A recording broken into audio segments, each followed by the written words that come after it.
નમસ્કાર દર્શક મિત્રો, આપ જોઈ રહ્યા છો યંગ ગુજરાત ડિજિટલ ન્યૂઝ. તો જોઈએ આજના મહત્વના સમાચારમાં. આરસીએમ સંસ્થા દ્વારા નવસારી જિલ્લાના વાસંદાથી ધરમપુર સુધી રૂપાંતરણ રેલીનું આયોજન કરવામાં આવ્યું હતું.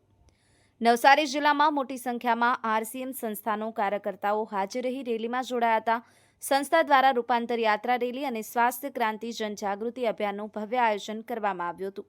જે સંસ્થાના 25 વર્ષ પૂર્ણ થતાં આખા દેશમાં 100 દિવસમાં 17,000+ કિમી યાત્રા રેલી યોજવા જઈ રહી છે.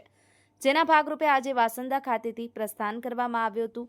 સંસ્થાના મુખ્ય હેતુ પર્યાવરણ અને વ્યસન મુક્તિ, મહિલા સશક્તિકરણ, બ્લડ ડોનેશન અને દેશમાં ચાલી રહેલ મહાબીમારીઓ, હાર્ટ એટેક જેવા, ડાયાબિટીસ, કિડની જેવા અનેક બીમારીથી પીડાતા લોકો માટે આ બીમારીનો કઈ પ્રકારે સામનો કરવો, જે લોકો સુધી સંદેશો પહોંચાડવાની આરસીએમ સંસ્થાના કાર્યકર્તાઓ આ કામગીરી કરી રહ્યા છે. જેમાં સમાજમાં યુવાનો અને મહિલાઓ માટે આ સંસ્થાના માધ્યમથી કેટલાકને રોજગારી પણ મળી રહી છે. વધુમાં સંસ્થાના માધ્યમથી લોકો સુધી જનજાગૃતિ આવે, વ્યસન મુક્ત થાય એ હેતુથી દરેક સમાજના લોકોને આહ્વાન કરી રેલીમાં જોડાઈ સાથે મળી કરીશું ભારતનું નિર્માણ. આ સૂત્રો સાથે વાસંદાથી રેલી નીકળી મોટી સંખ્યામાં ધરમપુર ખાતે પૂર્ણ કરવામાં આવી હતી. Young Gujarat digital news team, Navsari.